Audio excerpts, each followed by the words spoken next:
Friends, it is indeed a great joy to celebrate the 125th anniversary of Prabuddha Bharata, a journal started by Swami Vivekananda himself in 1896. Swamiji envisaged this journal to be the mirror of India or Bharata. The complete name that he gave to the journal is Prabuddha Bharata, or Awakened India. At that time, India was not yet a free country and was bound by the shackles of foreign rule. Swamiji wanted to see the nation awakened. Through the pages of Prabuddha Bharata are reflected the years of Indian freedom movement, achievement of India's independence, and thereafter its economic stability, and also establishing itself as the world capital of spirituality and soft skills. Major thinkers who shaped this progress of the nation have written in the pages of Prabuddha Bharata. The writers range from Jadunath Sarkar, the famed historian, to Carl Jung, the famous psychologist. Keeping the tradition of luminous writers, the journal has carried the thoughts of great leaders like Bal Gangadhar Tilak and C.P. Ramaswamy Iyer. Swamiji wanted Prabuddha Bharata to bring the message of Vedanta to the doorstep of one and all. And today, we are witnessing the fact that the journal has successfully done it for 125 long years and would continue to do so much after all of us would have turned into dust.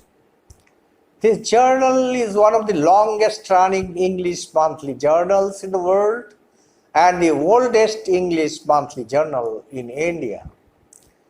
Like the journey of the nation, it represents the journey of the journal Prabuddha Bharata too has not been a smooth one. The admirers of Swamiji Maharaj in Madras started this journal, and in July 1896, the first issue of the journal rolled off to the press. In a short time, the journal became the voice of Ramakrishna movement. To quote, "To bring millions sunk in darkness to the light of the Lord," unquote. The journal missed the issue of July 1898 because of the untimely death of its prodigious editor, B.R. Rajam Iyer, who was a genius when he passed away at the age of 24, having penned the first modern Tamil novel, and his writings continue to inspire generations through the compilation Rambles in Vedanta. Swamiji, then in Almora, asked his English disciples, Captain Xavier and his wife, to revive the journal. Swamiji even wrote a poem to reawaken Prabuddha Bharata, or Awakened India, and titled it to the Awakened India. I quote a few lines from this poem. Awake, arise, and dream no more. This is the land of dreams where karma weaves unthreaded garlands with our thoughts. Be bold and face the truth. Be one with it. Let visions cease, or if you can't, dream but truer dreams, which are eternal love and service free. Mrs. and Mr. Xavier brought a second-hand printing machine from Calcutta to the hill town of Almora, and Swami Swarupananda, the second editor of the journal, ran the journal from the Thompson House in Almora town for some months. In March 1899, the office of the journal was shifted to Mayavati in Uttarakhand, an ideal place deep in the Himalayas for the pictures Advaita Ashrama. It is staggering to imagine the monks and a few local people faithfully working in stringent financial conditions, cold, rain, compounded with shortage of paper, ink, etc., and carrying materials on horseback from a long distance and then dispatching the journal at the equally distant post office. In 1914, a new building was constructed for the editorial office of the journal. Till the 1920s, the journal was printed at Mayavati, after which the printing was shifted to the local press. As printing technology was improving, it was felt wise to shift the printing to a modern city. Therefore, while the editorial section stayed back in Mayavati, the printing was shifted to Calcutta. It was also helpful for timely dispatch. In the early 1990s, the typesetting of the journal was computerized, and in the early 2000s, the editing process was completely computerized. The computerized library of the Prabuddha Bharata office has many rare books to its credit. In 2017, a larger building was constructed at Mayavati for the editorial office. At present, all the editing and typesetting work of the journal is done at Mayavati, and it is run off from the printers in Calcutta and circulated across the world. This is how this journal functions today. Prabuddha Bharata finds its place in prestigious indices of scholarly publications. Many philosophical ideas have been debated on the pages of this journal. Reflecting the pluralistic spirit of India, the journal carries articles, book reviews, and papers on philosophy, spirituality, culture, psychology, history, language, arts, and many other fields from the social sciences and the humanities. Most writings of Swamiji were first published in the pages of this journal. So were the writings of most of the apostles of Sri Ramakrishna and of Sister Nivedita. Many scriptural texts have been translated through the pages of this journal. Thus, this journal has been the source for numerous books published by the Ramakrishna Math and Ramakrishna Mission and also other publishers. The environment of Advaita Ashram Mayavati, where the editorial office of the journal is located, provides the best atmosphere for the deep meditation in thought that the editorial team, consisting of the editor and the associate editor, has to do. Situated at a height of 6,400 feet above sea level, away from the nearest mountain village by 4.5 kilometers, the ashram is home to more than 80 species of birds throughout the year. The ashrama is regularly visited by various kinds of deer, civets, leopards, and the forest neighborhood hosts a horde of bears. The Nasodhya Sukta talks of darkness enveloped in darkness. This can be seen for oneself on a new moon night in Mayavati. On such a night, one can't even see one's own hands. Sound and fury has not yet reached this pristine place. With no light or sound pollution, this place, which got a paved road only in 1960s, affords such a silence that one can hear one's own heartbeat with a little concentration even during the day.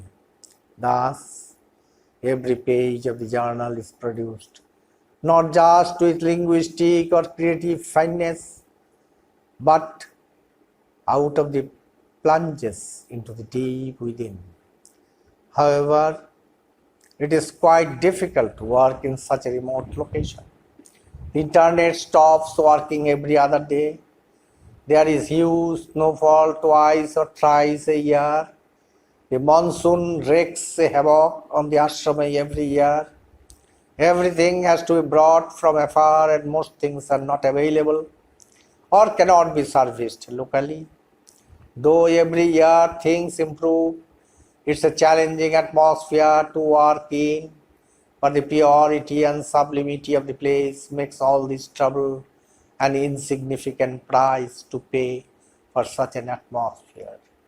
The journal has maintained a rich repertoire through the hard work of a galaxy of spiritual luminaries who were its editors, like Swami Jyotisharanandaji, Swami Ashokanandaji, Swami Pavitranandaji, Swami Vandananandaji, Swami Adishwaranandaji, Swami Buddhanandaji, Swami Bhajananandaji, and also Swami Virajanandaji and Swami Gambhiranandaji, who were editors at some point of time, later became presidents of the Ramakrishna Math and Ramakrishna Mission.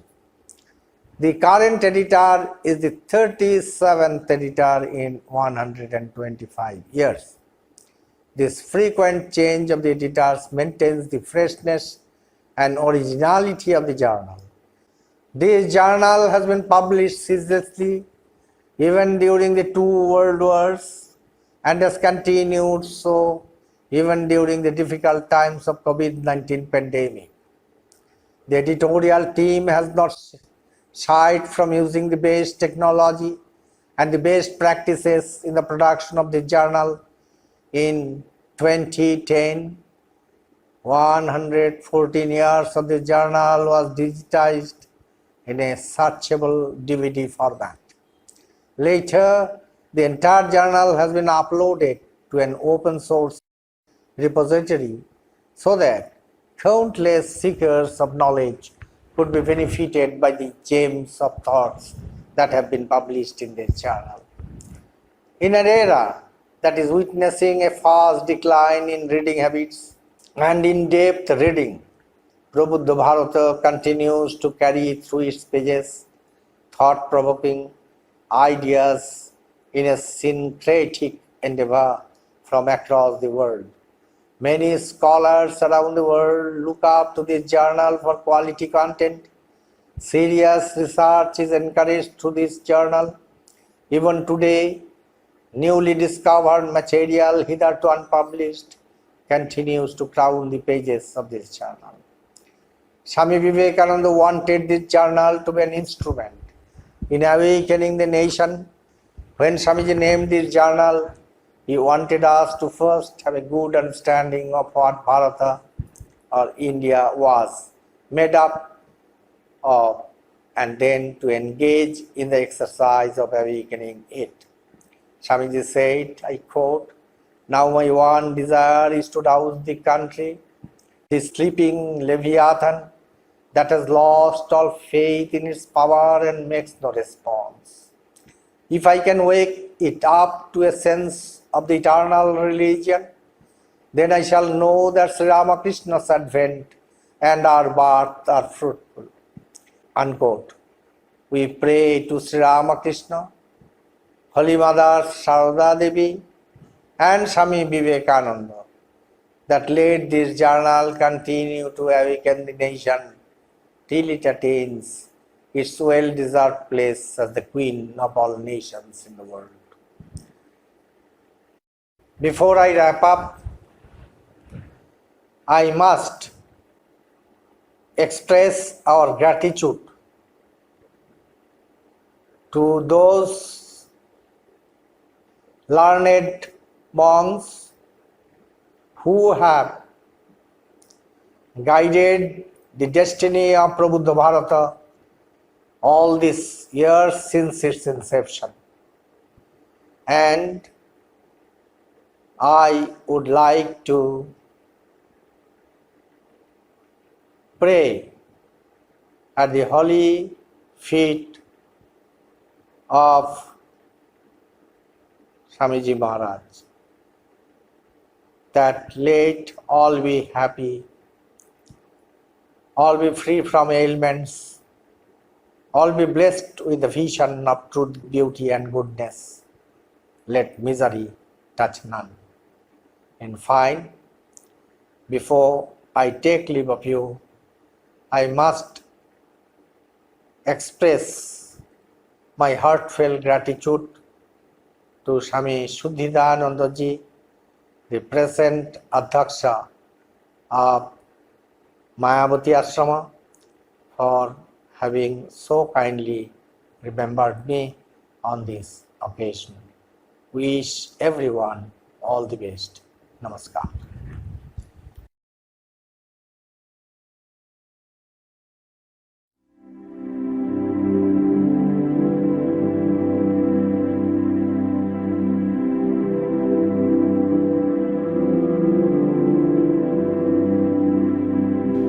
Dear devotees, we are glad to inform you all that Prabuddha Bharat has entered the 125th year of its existence. You all know that Prabuddha Bharat is the English monthly journal of the Ramakrishna Order. It is the journal which was started by Swami Vivekananda himself in 1896. Why did Swami Vivekananda start this journal? Swamiji started this journal in order to bring out the universal scientific spiritual wisdom hidden in the Vedas, and in order to make this spiritual wisdom popular not only in India but all over the world. And Swami Vivekananda very strongly believed that it is in and through this spreading of the spiritual wisdom that India can be awakened and the entire world can be awakened. And Prabuddha Bharat, in the last 125 years, has been silently doing this work in a commendable fashion. The spiritual articles published in Prabuddha Bharata has impacted the thinking class of people all over the world, and it has resulted in a silent awakening. But we have yet a very long way to go. We need to promote this journal. We need to get more subscribers. And in order to promote this journal, Advaita Ashrama has initiated this Prabuddha Bharat campaign, a program which is essentially meant for promoting this journal. Now, what is this Prabuddha Bharat campaign? In and through this Prabuddha Bharat campaign, all that you need to do is bring 5 new subscribers for Prabuddha Bharat. That will be an act of great contribution from your side, an act of great punya, a very meritorious act, in and through which you will be helping Prabuddha Bharat grow and also helping fulfilling Swami Vivekananda's vision of spreading the spiritual message all over the world and also in India. So we honestly appeal every follower, every devotee, every admirer of Swami Vivekananda to come forward and participate in this Prabuddha Bharat campaign and bring 5 new subscribers for the Prabuddha Bharata and help Prabuddha Bharat grow. Thank you.